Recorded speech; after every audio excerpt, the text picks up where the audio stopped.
High alert. પાકિસ્તાનની ડરપોક હરકતથી Gujarat alert છે. કચ્છ બાદ જામનગરમાં પણ સાવધાની રાખવામાં આવી રહી છે. કચ્છ અને જામનગરને એલર્ટ કરવામાં આવ્યા છે. જામનગરમાં બપોરથી સાયરન વાગવા લાગ્યા છે. કલેક્ટરે લોકોને કામ વગર ઘરની બહાર ન નીકળવા અપીલ કરી છે. આજનો દિવસ વેપારીઓને ધંધા બંધ રાખવા અપીલ કરી છે. સૌથી વધુ સાવધાની કચ્છ જિલ્લામાં રાખવામાં આવી રહી છે. સમગ્ર કચ્છમાં હાઈ એલર્ટ આપવામાં આવ્યું છે. સમગ્ર કચ્છના લોકોને ઘરમાં જ રહેવા સૂચના આપી છે. કચ્છના બોર્ડર વિસ્તારમાં પ્રવેશતા તમામ વાહનોનું ચેકિંગ કરવામાં આવી રહ્યું છે. પ્રશાસન દ્વારા સઘન ચેકિંગ હાથ ધરાયું છે. કોઈપણ શંકાસ્પદ વસ્તુ કે વ્યક્તિ ન મળે તે માટે સતર્કતા રાખવામાં આવી રહી છે. આ તરફ હાઈ એલર્ટ વચ્ચે કંડલા પોર્ટ આજથી બંધ થયું છે. કંડલા પોર્ટની પોર્ટ એક્ટિવિટી બપોરે 3 વાગ્યાથી બંધ કરવામાં આવી. કંડલા પોર્ટમાં તમામ કામકાજો બંધ કરવાનો નિર્ણય લેવાયો. ભુજમાં પણ રસ્તાઓ બંધ કરાયા. ભુજ સિટીમાં બહારથી આવતા વાહનોને રોકવામાં આવ્યા છે. ભુજ સિટીમાં એન્ટ્રી પોઈન્ટ બંધ કરી બાયપાસ ડાયવર્ટ કરાયો છે.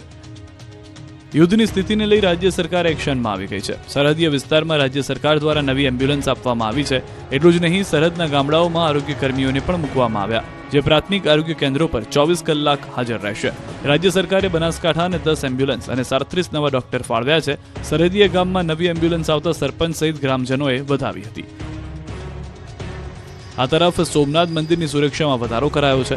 કલેક્ટરે સંબંધિત અધિકારીઓ સાથે વિગતવાર ચર્ચા કરી હતી.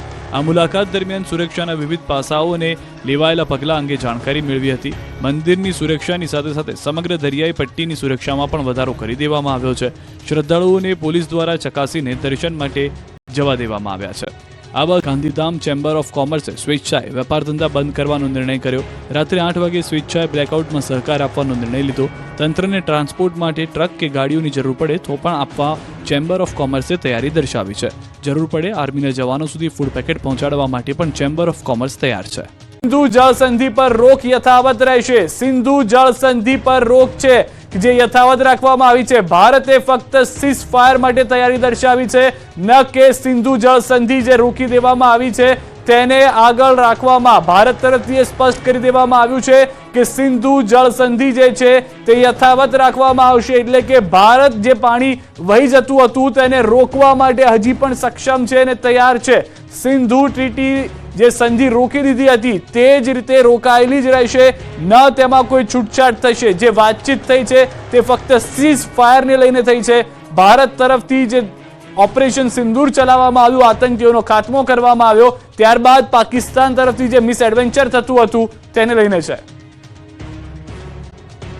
દેશ સીઝ ફાયર માટે સહમત થયા છે. પાકિસ્તાન ડીજીએમઓએ કર્યા હતા ફોન. બંને દેશ વચ્ચે વાતચીત બાદ સીઝ ફાયર થયું હોવાની જાણકારી મળી રહી છે. પાકિસ્તાનના ડીજીએમઓનો ભારતના ડીજીએમઓ પર ફોન આવ્યો હતો. સીઝ ફાયરને લઈને વાત કરવામાં આવી હતી, જેને બંને દેશોએ સહમતિ આપી હોવાની જાણકારી મળી રહી છે. બીજી તરફ વિદેશ મંત્રી એસ જયશંકરનું નિવેદન, બંને દેશ સીઝ ફાયર માટે સહમત છે. વિદેશ મંત્રી જયશંકરે ટ્વીટ કરી અને માહિતી આપી છે. હાલમાં જે જાણકારી મળી રહી છે તે પ્રમાણે ખુદ જે કહેવામાં આવ્યું હતું એસ જયશંકર તરફથી કે ભારતની જે આર્મી છે તે વિજયી થવા માટે પહેલેથી જ તૈયાર હતી, પરંતુ જે રીતે હાલમાં પરિસ્થિતિઓનું નિર્માણ થયું છે, પાકિસ્તાન તરફથી જે અવળચંડાઈ કરવામાં આવી હતી અને ત્યારબાદ સીઝ ફાયર માટે ડીજીએમઓ તરફથી ફોન આવ્યો છે. એ દરમિયાન ડોક્ટર એસ જયશંકરનું આ ટ્વીટ આપ જોઈ રહ્યા છો. ત્રણેય સેના પ્રમુખ પીએમ મોદીને મળવા પહોંચ્યા છે.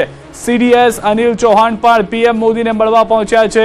એનએસએ અજીત ડોભાલ પીએમ આવાસ પર હાજર હોવાના દ્રશ્યો પણ અમે આપને બતાવી રહ્યા છીએ કે આજે મુલાકાત જે છે તે થઈ રહી છે. અને સૌથી વધારે મહત્વની વાત, જે ફ્રી હેન્ડ આપવામાં આવ્યો હતો, આ ફ્રી હેન્ડ કેટલો મહત્વનો રહ્યો. કોઈ પણ એક નેતાનો આર્મી ઉપર એટલો ભરોસો અને આર્મીએ જે પરાક્રમ કર્યા, જેના કારણે આજે જે ઓપરેશન પાકિસ્તાને લોન્ચ કર્યું હતું તે 10 મિનિટમાં પાકિસ્તાને પડીકું વાળી દેવું પડ્યું છે. કારણ કે ભારતે જ્યારે વળતી કાર્યવાહી કરી તો 4 જેટલા એરબેઝ જે હતા પાકિસ્તાનના તે નુકસાન થઈ ગયું હતું.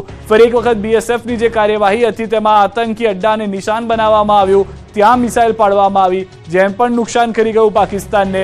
અને સૌથી વધારે મહત્વની વાત કે જે પાકિસ્તાન વારંવાર ડ્રોન ઉડાડી રહ્યું હતું તેને તકલીફ થઈ ગઈ છે. વધુ